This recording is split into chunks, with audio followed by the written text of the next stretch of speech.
Hey guys, welcome to a brand new video to the channel. Welcome for something a little different from what we've seen over the past 2 weeks. Welcome to Runescape free Marketwatch. Now, if you're someone who's joined since League has started, what we do on a Friday is go through the Grand Exchange on the homepage, price rises and price falls, to pick out any items up in price, down in price, worthwhile investing or chasing as a money-making method. However, nowadays as well, we have the tool on the Wiki with the live Grand Exchange, so any items we're not sure about or we want to keep an eye out, we can go and have a look into it. Now, this is a fantastic tool, which you guys might not have seen if you've not been playing Runescape free lately. So what I'll do is put a link in the video for you guys to go and check out. It is a fantastic tool, which shows you margins, how often it's traded in terms of daily volume, potential profit, and also as well, if you wanted to go and search out an item, it updates live as you go and look at it as well. So really good tool, highly recommend it as well. Now, in terms of updates, because we are still in league season, we do have some fixes coming on Monday the 24th. But in terms of the main game, as expected, we don't have any updates here. But what I thought was worthwhile doing is starting to give a bit of a look towards Marketwatch and what's happening in terms of prices, because I imagine over the next couple of months, we will have another double XP coming towards the game. Now, Jagex did say at the beginning of the year, the frequency of double XP would go down, and it has been a couple of months since we last had one. And what I imagine it would be is either before or after Runefest, just with the next skill coming in the game. It depends what they announce actually in terms of what's coming out in Runefest, because there might actually be another 110 skill coming towards the end of the year.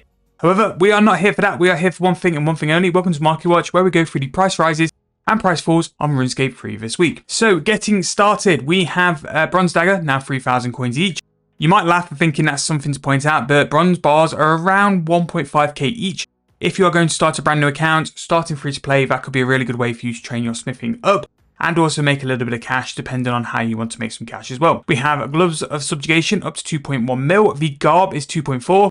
Because of how Subjugation is priced, all of the items, because they're used in the Necromancy armors, are pretty much the same price each. I imagine we'll see the other pieces going up as well a little further down. We have Coal at 191, which means concentrated gold rocks could be a really good way to make some profit. Very underrated mining method because everyone just goes for gold, but coal can sometimes outperform it as well. We have Luminite Stone Spirits at 622.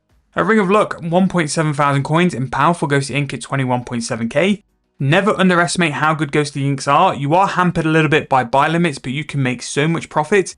To see a jump of 3,000 coins for a Ghostly Ink is a big indication that it's very low volume, or there's some demand for people to want to do rituals. So it could be a really good time for you to jump in and make the inks and make some profit with it. Now, if the reason why these have gone up because of rituals, we've proven numerous times before, you don't have to do that money-making method to make profit. Sometimes making the items people need to do the money-making method will make you a lot more money because there's a lot less competition. We have the Boost Subjugation 2.2 mil. Gown is going to be 2.3. Magic Longbows, 4.4 thousand coins each, which is crazy to think actually. Like, for the longest time, Magic Longbows have historically been like 1 to 1.5k each. And again, this could be the long-term invention effect of the materials that the longbows break down to are something which is in demand. And because of that, the price just keeps going up. But 4.4k, you can make some serious price fletching. And it's crazy. Just fletching bows, you can make really good profit. I think if we work off a price for a Magic Log being 1.4, which is quite high for a Magic Log, but a bowstring about 600 GP, there's some flex in the prices of both materials there. You can make 2.4k. per Magic Longbow, which is just so strange in this day and age. We have Infernus Pyroclast at 7.4k each, a Willow Shortbow at 2.6k, and Ghostly Essence going up in price, 7.4k. Powerful Necroplasm is 804 GP each, Poison Slime 191, and the Anti-Sanguine Potion is now 12.4k for a free dose. So just as an example, just using the Wiki tool to go and see what the actual price is here, we can see that the live price for an Anti-Sanguine Potion is 95k each. Also really handy as well, we can see the price of a 4 dose is 150. You're kind of better off sort of making them into 4 doses to sell them as well. We have the Hood of Subjugation, 2.3 mil each. The Luck of Dwarves at 41.4 mil. Bronze Armored Boots, 629. And Flax is 91 GP each. Maple Longbow, 2,000 coins each. Another fletching bow where you can actually make some money. Perfect Juju Mining Potion, 94.4k, and a Dinosaur Hide is 2.9 mil. We have a Corpse Spider, 172.8k, Extreme Necromancy Potion, 13.9, and a Water Orb at 332 GP each. Giant Spider Eggs, 124.8k, Crush Nest, 206, Willow Wood Spirits, 2.3k, and a Ring of Wealth for 10,000 coins each. A Mazcap ability is 32.6 mil, Nature Talisman, 1,000 coins, and Normal Bones, 130 GP each. We have Mithril Ore 1.4k, Dracolith at 3.8, Bullseye Lantern at 65 GP each, and a Chaos Raw Ability Codex 103.6 mil. And then finally finishing off, Yellow Dye 8.4k each. The dyes are actually a really good free-to-play money-making method. It might be one I sort of like delve into because it's a little bit unique, it's a little bit different, but all the dyes really do make some decent profit. However, in terms of price rises, 2 weeks ago it was a little bit stale, mainly because a lot of the action was in the price falls because so many people were going after bossing trophies, and because of that, the PVM drops simply just imploded. I think it's kind of got the same kind of feel this week. We do have quite a lot of skilling items go up in price, bows in particular, necromancy supplies, then powerful necroplasm and a powerful ghostly ink as well. And subjugation, if you're someone who likes Camp Zamorak, is a really good way to go and make some money. But just a pretty standard way to have in terms of money making methods and stuff like that. Nothing really sticks out. Now price falls, I imagine, is going to be more of what we saw 2 weeks ago. We are going to have big price falls in terms of the combat items as well. So starting on with the Saradomin's Hum is 1.2 mil now. Trout is 180, Ectoplasm actually reached to nearly 2,000 coins each, which is actually a very big price there, so I'm kind of not really surprised it went down a bit, but gone down to 1.5k currently. I imagine it's still going to go down a little bit more, but that's still a very good price, considering we've seen like the high hundreds in terms of Ectoplasm price. 1.5k really isn't that bad. We have Luscious Energy 288, a Wizard Hat at 1.6 thousand coins, Manuscripture Full 51.9, and a Spectral Lens 2.9 mil for that.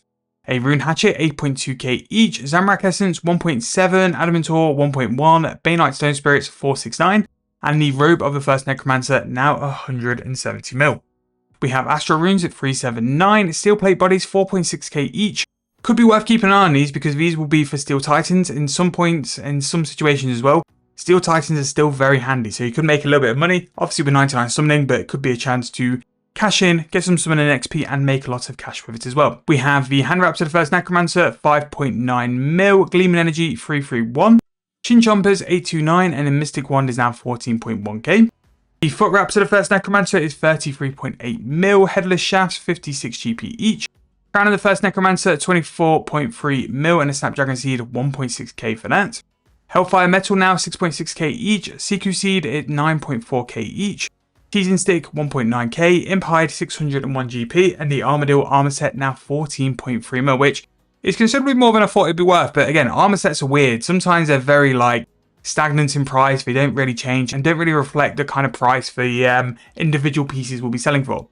We have Great Original Candle 931, Vulcanized Rubber 3.9k each, which is actually very cheap for a Bandos material, especially one which is site specific as well.